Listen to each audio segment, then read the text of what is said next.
Hey guys, what's going on? It's your girl, My Desire, and I'm here with another review for Big Go Bell Media. Today, I will be reviewing the final season of Black Love. Now, this series has been going on since 2017. It was created by Cody and Tommy Oliver, who at the time were newlyweds and wanted to know what it took to have a successful, healthy marriage, and also wanted to showcase Black love in a way that it had never been seen before on television. So we have brand new couples every season. And for this particular review, I'm going to break down and introduce you to all of the new couples. And then I'll give you some gems at the end, things that I've learned, and also just things that I think anybody could use for that matter. This has been an amazing series. It's one of my favorite shows to watch. I actually started watching it with my mom.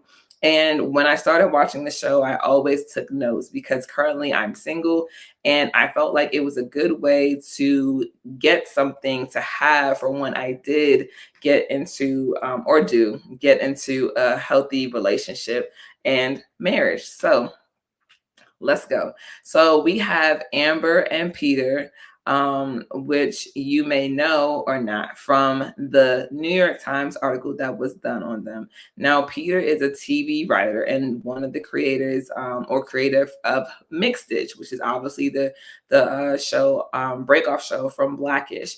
And so both Peter and Amber were orphans. Amber on her own had fostered and adopted 6 children. And so they shared a bond of knowing what it was like to lose everyone or not to have anybody. And they came together. They had their first child in their 7th year of marriage. And unfortunately, Amber experienced some severe bleeding that almost led to her death. She was not really doing the usual, which is laying back and chilling while pregnant. She was working. Some women do, right? But this particular situation called for her to take a moment to reflect, and also for Peter as well to kind of understand that without her, he didn't know what he would do. And that any mistakes or any flaws that he thought were a big deal, that they weren't, because he really loved her a lot. And so this relationship, they've been married for 9 years. You can see the joy and the excitement in their face while they talked about the building of their life. And you can also tell that the pregnancy, that being super hard, that it took a toll on them, but it also brought them closer together. And so I love their story. They are such a beautiful couple, and the fact that they have so much love to give, considering their circumstances, is super amazing. All right, let's move on to Kier and Naomi Gaines. Now, I'm sure all of you know Kier from his viral video that he shared after talking about how important it is to heal your trauma before having children. And so they started out as a having fun kind of situation, and it just was what it was until it wasn't. And they actually had a very big blow up argument that led to them agreeing to be in a relationship. And so it was one of those knockout, drag out fights in front of people, in the middle of the street, where they decided that they wanted to be together. Now, Naomi's parents were divorced, but the love for her and her siblings never changed. And so she understood that even if this marriage didn't stand the test of time, that at least they would be able to co-parent and to love their children in a way that it just never seemed like they were even divorced, really. Like nothing along the lines of the love for the children didn't change, and that they would treat each other right. Kier, on the other hand, never saw marriages or successful relationships growing up. So he was not interested in marriage or children at the time when he encountered and met Naomi. And so they actually ended up having their first child together. They got engaged after, and then decided that, Kier decided that this is something that he could do, and that was when he decided to propose. They are both big proponents of therapy, both individual and couples therapy, and also find that having mutual respect and understanding helps ground them in their marriage, and also that, you know, fighting through the hard times and finding common ground, and reaching that space of saying, you know what, I might not agree with you, but I'm cool with where we're at, also helps them have a successful relationship. He also talks about, you know, it's easy to showcase the good times and make it look like it's happy on the outside when it's not on the inside. But he's proud that he can showcase his marriage in a way where it's not only happy on the outside, but it's happy on the inside. And they have been married for 2 years. Now, of course, we have Rashaan, aka DJ Envy, and his wife Gia. They've been married 21 years, have been together for 27 years. This story, I'm not gonna lie, it had me. It really did, because they've been together for such a long time. They were their first everything. And when you have relationships like that, you always think that maybe that's not enough. But what I love is that DJ Envy, Rashaan, took the time to admit that it wasn't that anything was going wrong in his life, and that he had almost developed a second persona, being Rashaan in one space and being DJ and being another, and that he had access to women, and this is what created his infidelity. And in creating this infidelity, that was the one thing that Gia says she would never tolerate, that she would not stand by. And so, unfortunately, they went through a very rough time in this part of their marriage where, you know, Gia really was considering leaving, and really had already made her mind up. It wasn't until Rashaan publicly apologized on the Breakfast Club, which is what he's really known for, along with his mixtapes, and that, you know, Tyrese came into the picture. Tyrese called the Rashaan just to check in on him, asked him could he pray, and they did not have a relationship. They were not friends. This is just somebody who heard his pain and wanted to assist and to help. And so he did, and he said that, you know, God has sent him. And Gia was hearing from multiple people at this time, whether it was people that she actually knew, people she didn't know, people saying that they had gotten these words and these nudges from God that she shouldn't leave her marriage. And long story short, Tyrese sang, you know, he actually asked Rashaan to get her to a restaurant, where he then surprised her and sang Stay. And he also just had a 4-hour conversation with them and created his own relationship with each of them, especially, you know, as it comes to spiritual conversations. And so, with that, Gia's best friend, who didn't like Rashaan, actually showed up and out of the blue, and said that, listen, God sent me here, and when God tells you to do something, you know, you don't question it, you just do it.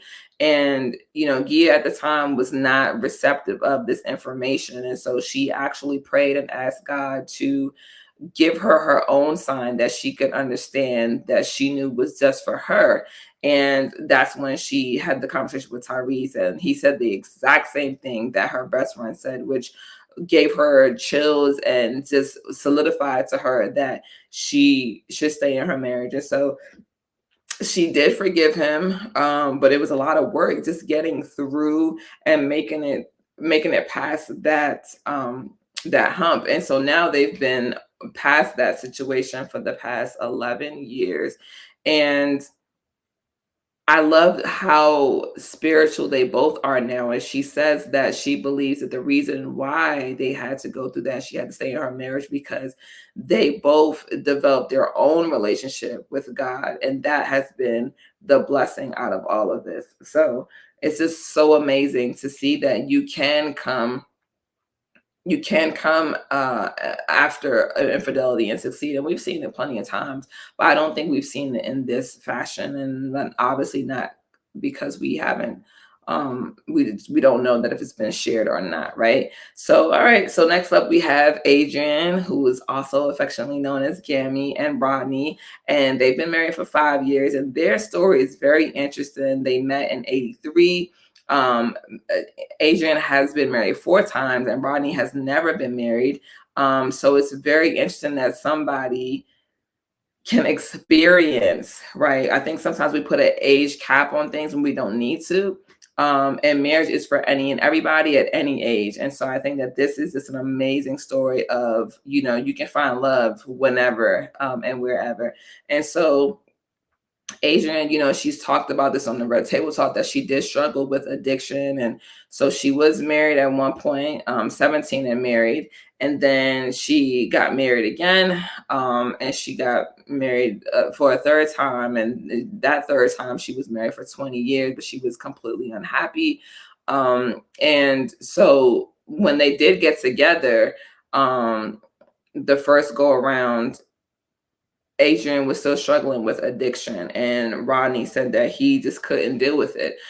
So he actually bowed out, and then he had heard that she was in recovery sometime down the road.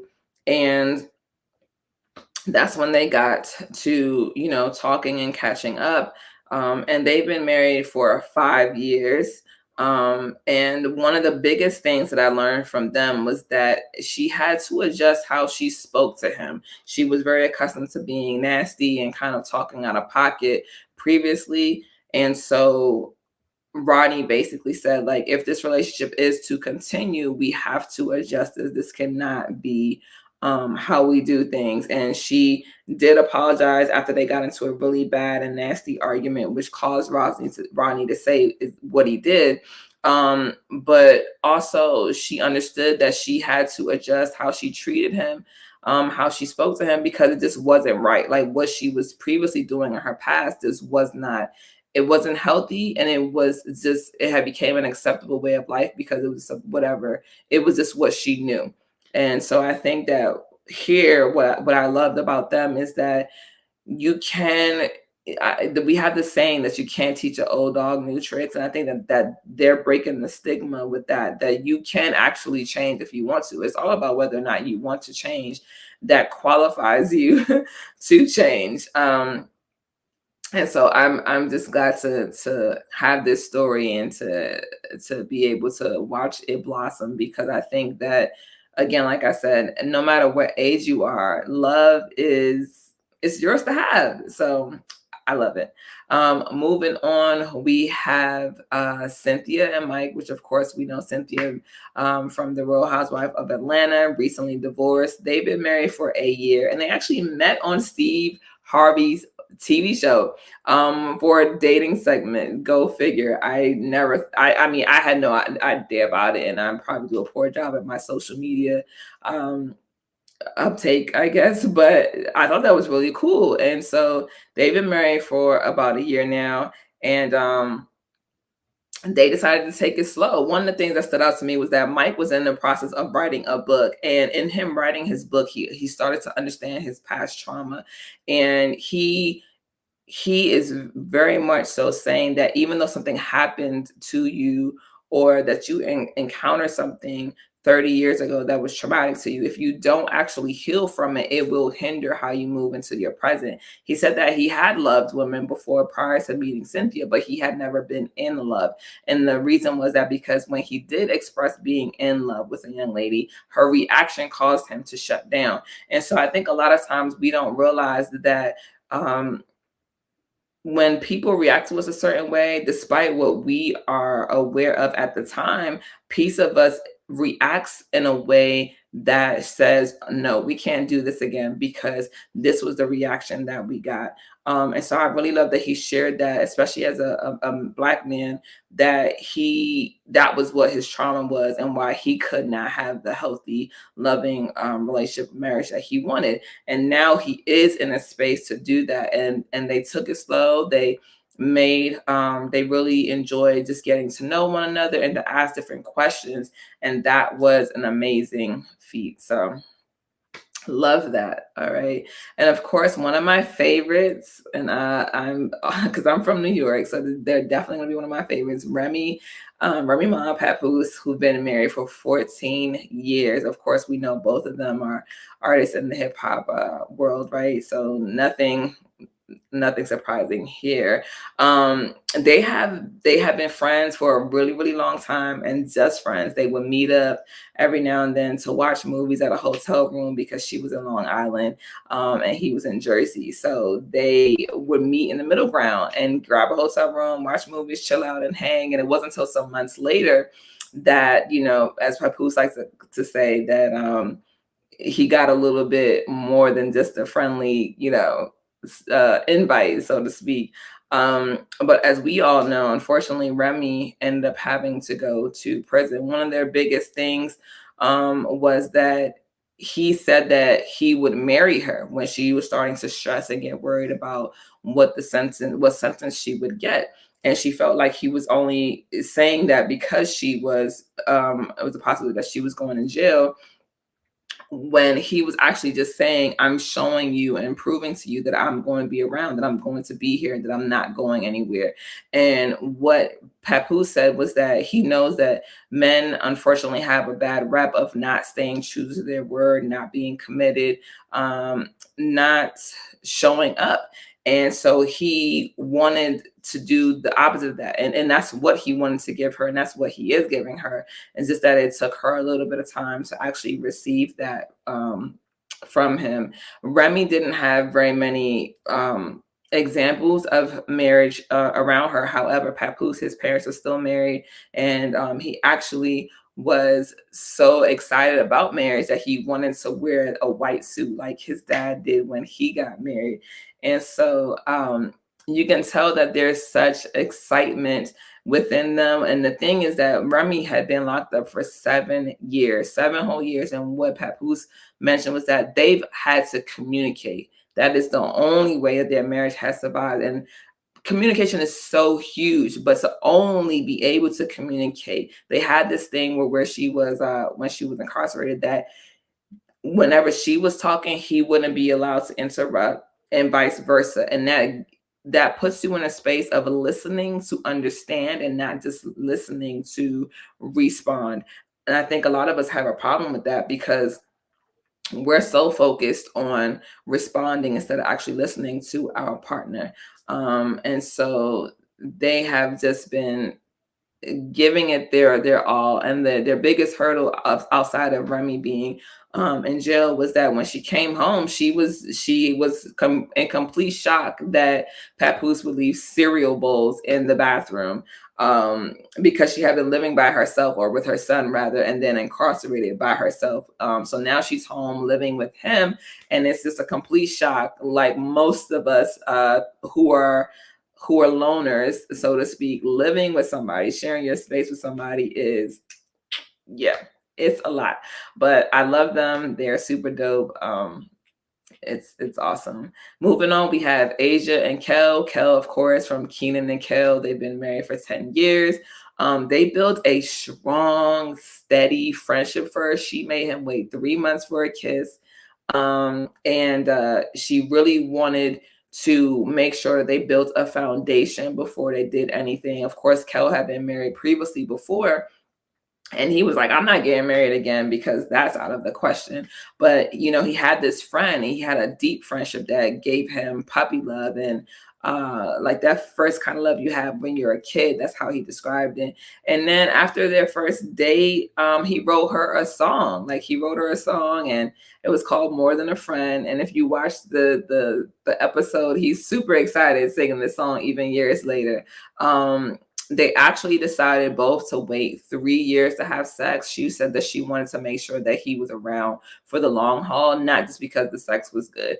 And so they have both agreed to build, to sustain the friendship, to, obviously communicate and just spend quality time with each other. But once they made that move, it was built on a solid foundation that nothing could come in and move it.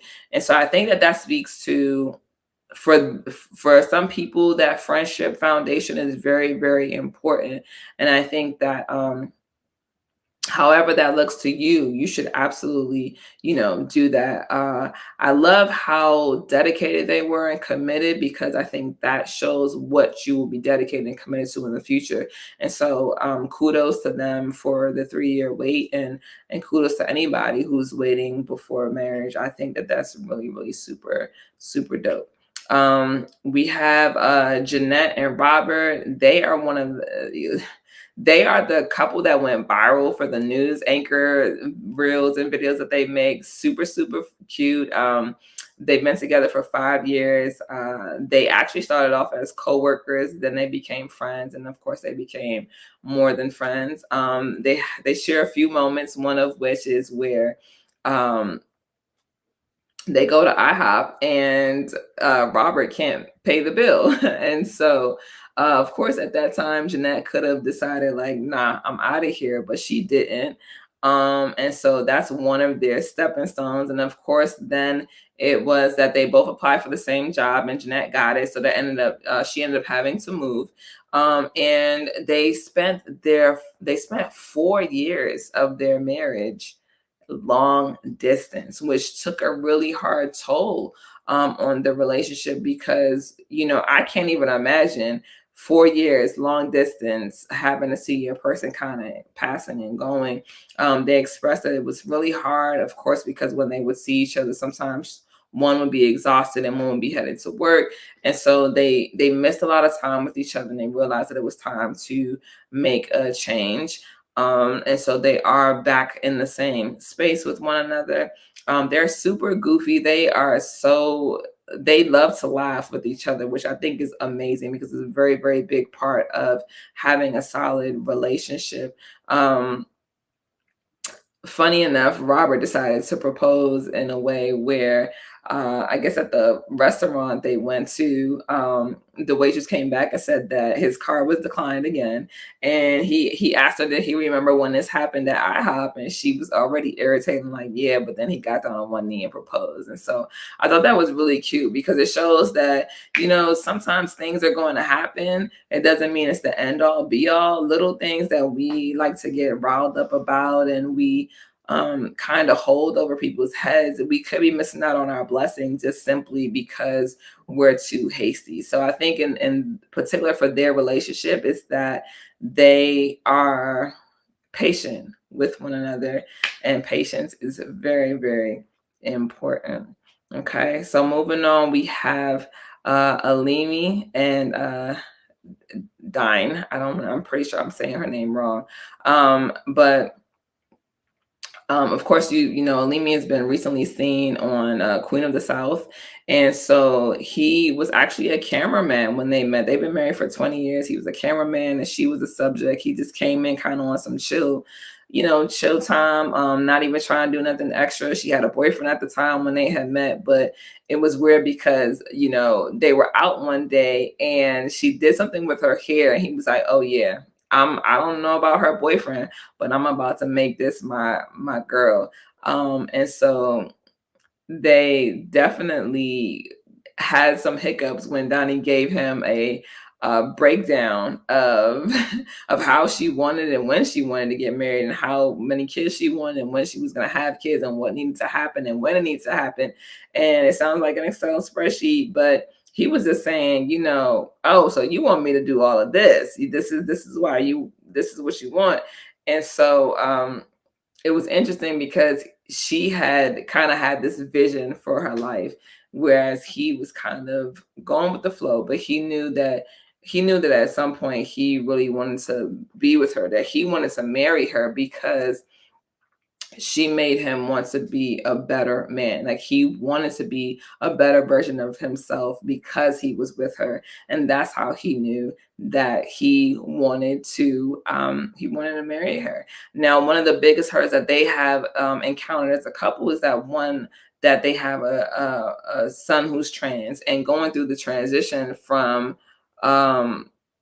Danny having a daughter, so now having a son was just really hard. Not that they weren't loving and receptive and welcoming, but it was just the transition of learning something new and figuring out how to break down the societal norms and really being loving and honest and transparent. And one of the things that I love that Elimi talks about with her is that how she just wants to be, she's an amazing mother, like she's an amazing parent, like she goes to seminars, she reads books, she's doing all these things because at the end of the day, she wants to be amazing, she wants to be great. And I love how he champions her and makes sure to almost to kind of say thank you um for her being who she is. And it's just it's just amazing. It's amazing.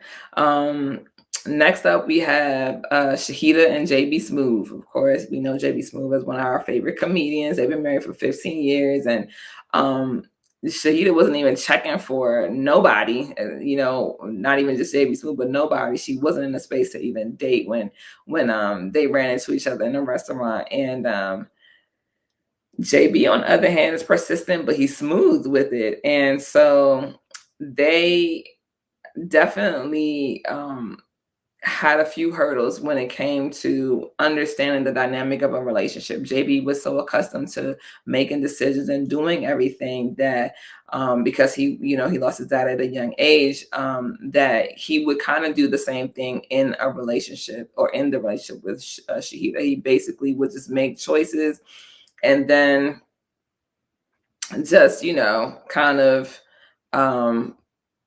tell her after the fact. And so when you do something like that and you take your partner out of the mix, it feels kind of like you're telling me to do something and you're not sharing that experience with me. So I can see how that caused conflict or just a little bit of a riffraff with them. But they communicated. Shahida was very clear in saying how she felt, and JB wanted to change, not for her, but just for himself. And so in doing that, that created a different dynamic and relationship for them. And of course, they had a little bit of a tension when they were trying to figure out what direction they were going in, and because JB seemed a little bit like he was unsure.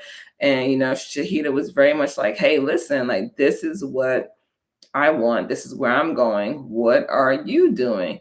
And I think that when you have those clear, concise conversations, when you're effectively communicating what it is that you want and need, your person either has the opportunity to step up or step off. And I think that, having these tough conversations are super necessary because you need to make sure that you're getting where you want to go.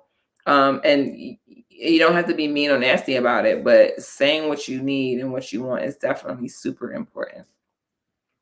All right, so now we have Sonequa and Kenrick, who I'm pretty sure Sonequa from The Walking Dead and Star Trek. She's the lead actress on Star Trek. And so they actually were in a play together, and she thought that based on a conversation or maybe some assumption, that they were not spiritually compatible, and they kind of allowed things to naturally development, but Sonequa made sure to let her spiritual relationship with God guide them and guide her.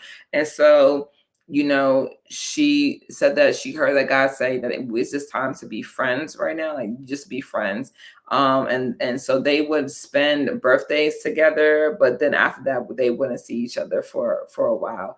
And Kenrick decided to state his piece at the last time that they had met for birthdays, to basically say like, hey, I'm the man God is sending for you. I am him. Like, whoever you're looking for, he is me. And so they ended up dating. And at that time, Sonequa said she really did hear God say, okay, this is it now. And what she understands is it had to be the right time. Timing for her was everything, and they had to make sure that they were in alignment. And so they ended up actually getting married a year after meeting. And one of the biggest hurdles they had was grief and grieving at the same time. Sadly, Sonequa had lost her father to cancer, and he was here 1 minute and gone 5 weeks later. And then in in a crazy twist, her mother passed away the day after the father passed. And so they weren't together. Her mom was actually married to somebody else. However, the grief, the amount of like having to experience that, I can't even imagine. I'm like completely just baffled at the strength that they showed each other. And then of course, in the midst of that, the COVID is happening. She's a new mother. She had a bout of the singles. And so it was so much happening. And then Kenrick's cousin, who was like his brother, passed away 2 months after that.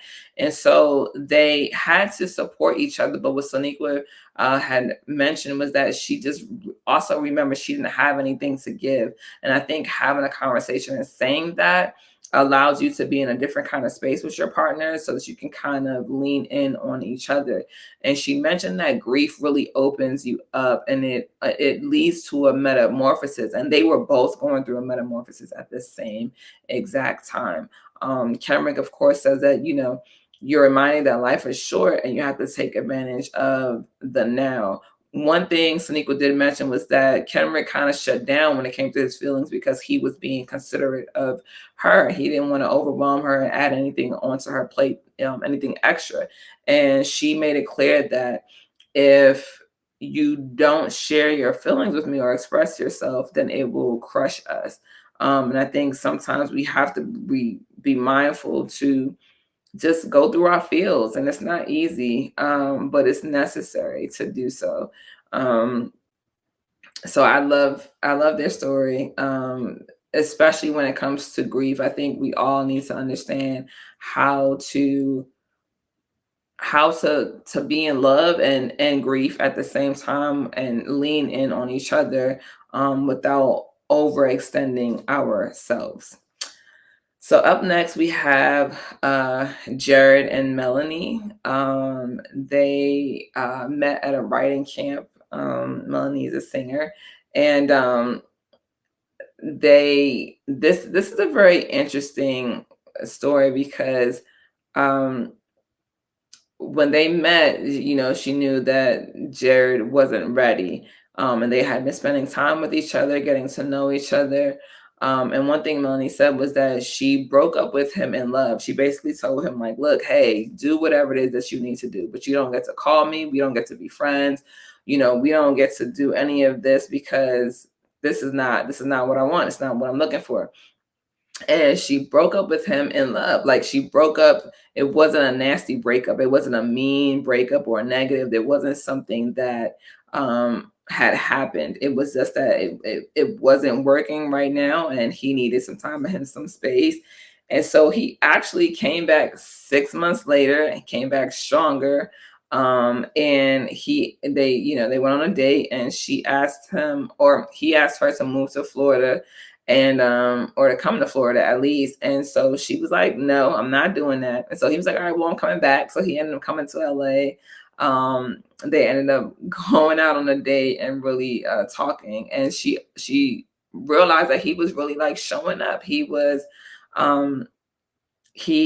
better than he was, 6 months ago. He was making an effort now to be better for himself, not just for her. But now that he was the man that she was ready for, and he was ready to be that man for her. They actually ended up getting pregnant first, and being engaged for about 3 years before getting married. And so they decided that they were actually going to elope with their parents' knowledge of, and that it was just about them, that the union was just about them. It wasn't about anybody else. And it was so awesome just to see, to actually see their pictures and their, like, the joy they had, the fun that they had in eloping. I thought was really cool. And it's one of those things that just like time just it's endless, right? You can get married in 6 months, you can get married in 3 years, and it's all depending on the work that you put in to have a successful and healthy marriage. That is the key to it all. And so, yeah, I mean, I love that he didn't give up. He was persistent, and just made it known that, like, I'm here and I want you, and this is it. So I love that for them. Up next we have Ray and Roslyn, who've been married 3 years, and this is the couple that went viral. I'm not sure if you all know, went viral because Ray had sang to Roslyn before her cancer treatment, before going to a cancer treatment. And so they have a funny story because Roslyn is such a cool personality. She said that she saw him going down the escalator with shades on, and she pointed to him and told her friend, like, look at this guy over here with shades on in a well lit place. I think she might have called him yeah, I don't remember, but I think it was just a funny joke that she had mentioned. And so when he came back, he actually went back up the escalator and tried to get with her, tried to ask her for a dance, and she denied him. And so they ended up being at the same bar afterwards, and Ray came over, he introduced themselves, he saw they had food at the table, and he asked could he bless the food, and that was it for Rosalind. She said that she fell in love because she really liked that he was sincere, and that he wanted to bless the food. Now they have a 5 or 6 year difference between them. Rosalind is older, and she had survived brain surgery previously to meeting him, and so after meeting him, she has had a total of 3 surgeries, 3 brain surgeries, and so to survive that, to overcome something so huge, she said that she really had to take into consideration that it wasn't just her father waiting for her to come back and survive brain surgery, that it was now her father and her husband, and that something about his love really really just had her feeling differently. And I can imagine, so because I can't even begin to imagine having to go through something so severe, and worried about the person and the persons that you might leave behind, one of those being your husband. And so he said that they, even when they got the first call back about her having to go to go see the neurologist, that he was like, well, how can I help? But they were not in a good space, like previously to that. There's a whole lot of MF is being thrown around, and some unkind words, but they came, like, he was there no matter what. Like, you will need a chauffeur, you need a nurse, like whatever it is, I got you. And so one thing that Roslyn said is, it just feels different knowing somebody has your back, knowing that somebody will care for you and is really fulfilling in this relationship. And she said that being with Ray is fulfilling. This is the first time that she's ever felt fulfilling in a relationship. She also talked about, being honest and sharing feelings, and not just kind of being shy to say what it is, because at this point, when you survive 4 brain surgeries, the only thing you can do is be blunt and upfront. But they both figured out how to communicate. They both really understood how to move forward, and have patience with each other. And so I think that communicating those expectations, especially that's what Ray said. He's like, you got to communicate your expectations. You got to know what you want from your person and what the person wants from you. And that is the way to having a successful, healthy marriage. It allows you to really say, this is what I need, this is what I want, and just go from there. And so I'm super, super, super grateful that Roslyn is here and with Ray in the marriage to share that story. It's a beautiful story of truly overcoming. And they both agree that having had gone through these experiences with the surgeries has allowed them to come closer together. It's definitely brought them closer together, as I could imagine something so huge would. Now, next we have Ashley and Darryl. And Ashley, you probably know from the Dear White People series. They've only been married about 10 months. And he was actually dealing with his ex when she met, and he would kind of call her at like 3 a.m. and she would answer. He'd be like, "What you doing?" And she'd be like, "Nothing." And he's like, "Can I come over?" And she's like, "Sure." They had a lot of back and forth for quite some time. They were about 22, 23 when they met.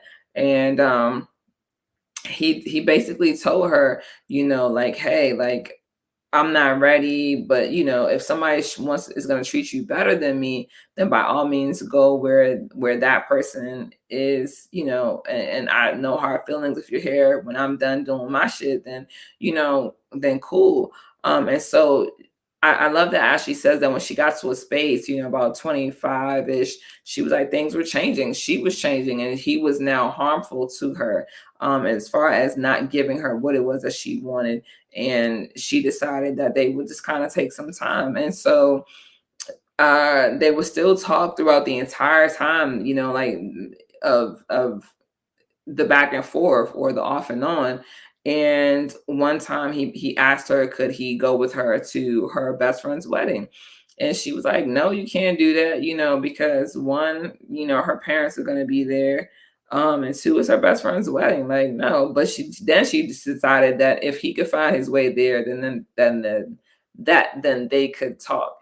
And so he did. He found himself there. He bought a ticket. He ended up being there. And he met her parents.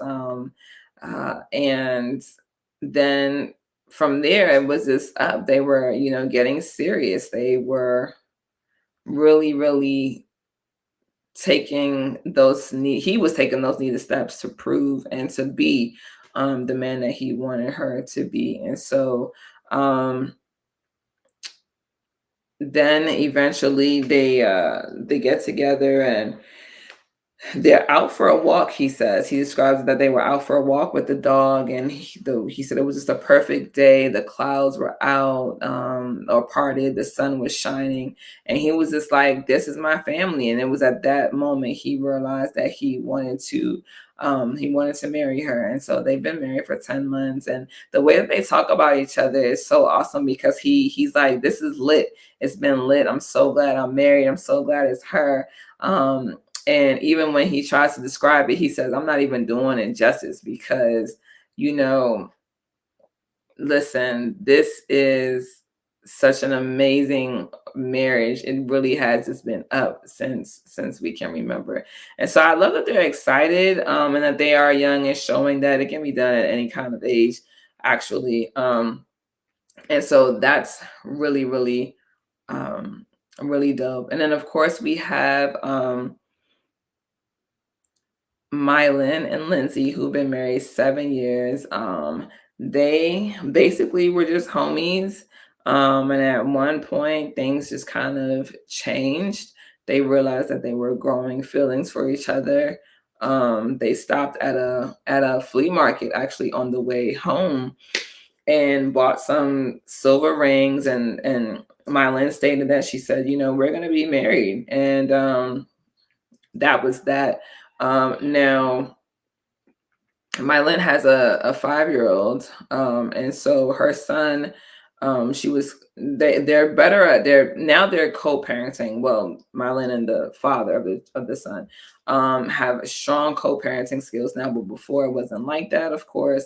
And there was a bit of a struggle there, as far as being with the son, being around the son, and the son, she thought it was best that he go live with his dad, but that she would move to the same state. And so that kind of caused a little bit of a hiccup in their relationship. However, Lindsay then moved a few months shortly thereafter.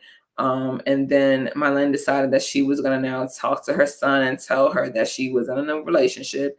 And she did. And she basically told him, that she had fallen in love and that mommy had a girlfriend. And the son, being as smart as kids are, said, "Well, I thought men and women were supposed to be together." And, she explained to him that love is love, and that whoever you love, you should be with. And so their story is just phenomenal, because they've had to overcome so much. Unfortunately, the son's grandfather on the mom's side was not welcoming of the wife. And so therefore the son decided that he didn't want to have anything to do with the grandfather, because that's not love, and you shouldn't treat the people that you love like that. The son definitely just kept telling his mom that he loved her and that he was going to be there for her no matter what. And so despite the obstacles that they faced, especially not being able to see Black and queer couples at that time when they did get married, it was good to feel like they had now in this moment, for the importance of it, that they felt seen and good, felt seen and heard, because of the son. And that's what really mattered the most. And they made sure to create their family in love. And so Mylin carried, and then Lindsay carried. So now they have a total of 3, all boys. And they just raised their children with love and in love.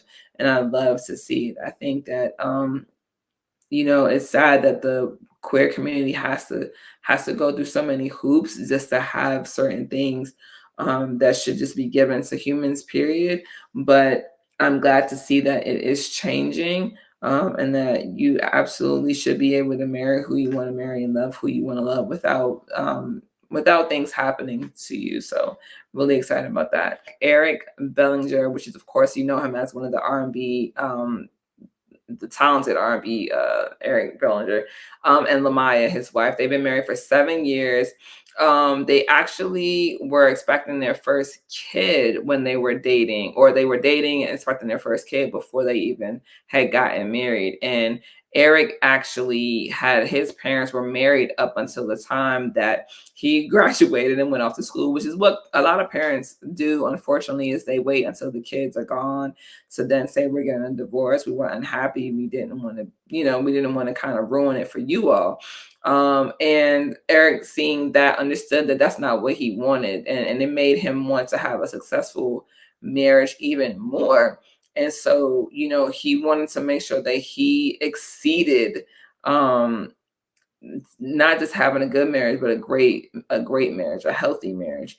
And so he understood that he had to have patience, because Lamaya also showed that she just wasn't, she wasn't there yet. And she was, even though she knew that she loved him, it was just taking her some time, and she's pretty emotional. And so she has these moments, but she understood that he was kind and that he was patient.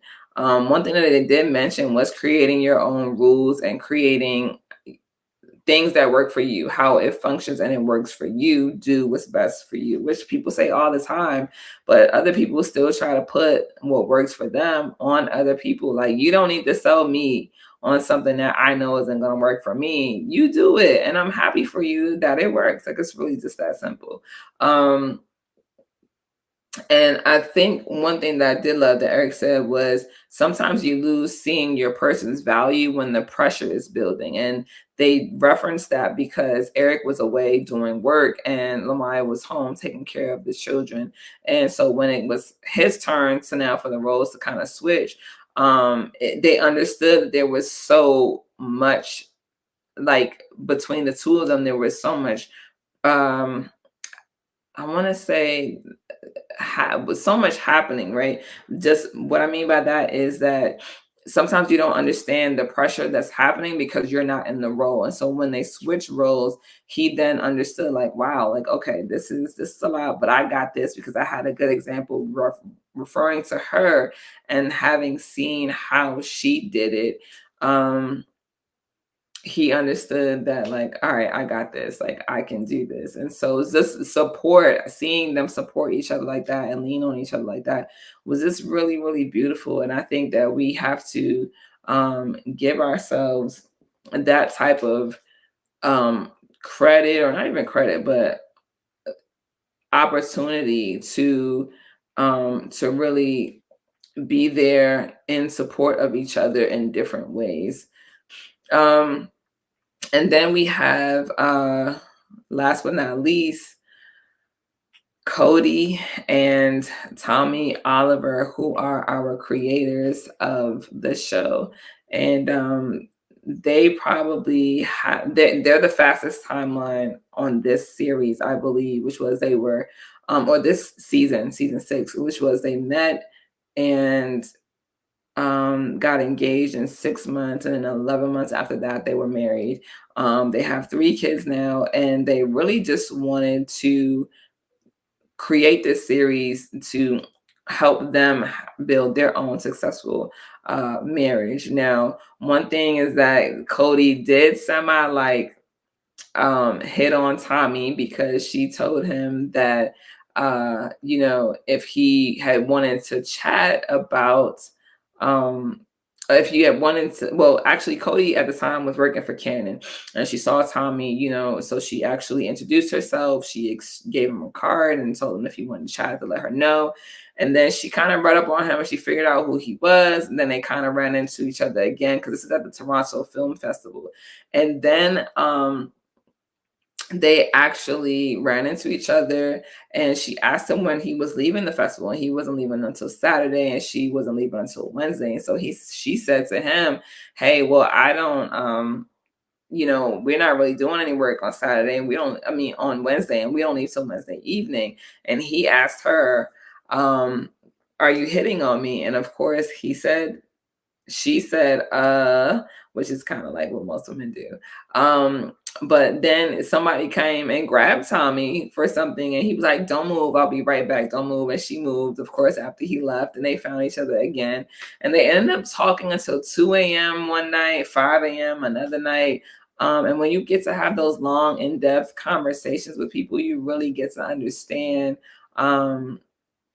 how much you enjoy somebody's company. You get to learn a lot about them. You get to have questions and conversations you didn't think you would normally have, and it doesn't feel like an interrogation. It's just an actual conversation. And so I love that, one of the things she asked him was, outside of being a filmmaker, like, what is it that you want to do? And he said, well, I want to be the best dad ever. And Tommy's dad was not in his life. And so he really did want to be and is an amazing father. One of the hiccups that they did express that happened in their marriage was the want to name their children. Cody wanted to name her son Brooks, and Tommy had talked about wanting a junior. And of course, a junior was very important to him because his father wasn't in his life, so he was creating legacy. But and Cody had actually gone to seek advice from a friend who's been married for almost 30 years, and the woman agreed, hey, like, let this man have his junior. But during the pregnancy during the birth, I would say, they had wanted to have a home birth. Cody wanted to have a home birth, and unfortunately she ended up having to be in the hospital and getting a C-section. So Tommy decided that instead of doing the junior, because she was unable to have the birth that she wanted, that he wouldn't take away that from her. And so they agreed to name their son Brooks. And so they really just talk about how, of course, it's just all of those things. It's about really talking about compromise, and just being compassionate for your person, because you do realize that if you wanted to if you wanted um to be there for your person, right? You love this person, and despite you wanting one thing, if giving them this doesn't break the boat, essentially, then it's okay. And so he saw what she needed, and of course she was grateful for that. And so these couples just have so much to give, so much to share. The series, the season is just amazing. You don't have to watch every season to get the idea. You could just watch 1 or 2 seasons. But I definitely think if you're single and you're somebody who wants to have a healthy, loving black love, black marriage, then take notes. Just watch and listen and absorb all of what they have to give, because it's just so necessary, to see and to have things to reference, to go back to when you do get into your marriage. And for those of you who are married, like, why not, right? Like, why not? So a few things that I wrote down my notes, so pardon me for my eye movement, was that when you know, and time isn't a big deal. Make sure to choose yourself first and to always hold your boundaries. If it's unhealthy for you, it's okay to let it go. Sometimes it actually does come back. Commitment looks like putting in the effort to being the best version of yourself, to then be good and be the best version to your person. Cutting off people from the past, using those boundaries. You can only be embarrassed for the things that you can take ownership of for your own actions. And that's something that I really love. That's something that Gia said. Talk about any and everything. Really, seriously, talk about any and everything. You have to love yourself and be in love with yourself before you can love and be in love with someone else. Your past trauma can impact your present, and if it's not addressed, don't be afraid to unmask yourself. Unhappiness can manifest in how you treat and speak to each other. Um, and you can fake happiness, of course, for the gram and social media, but um, you don't want to have a false idea of your relationship, right? Like, so just be true and honest to yourself. Make sure that your happiness on the outside is matching your happiness on the inside. And one of my favorite things, that I'm gonna use that for last. So you don't you have to work together. You have to forgive and be truthful. Therapy is maintenance, individual therapy, couples therapy, and so forth and so on. And then last but not least, what I'll leave you with is, it's easier to keep going than it is to stop. And I love that because I think it's so, so powerful. It's easier to keep going than it is to stop.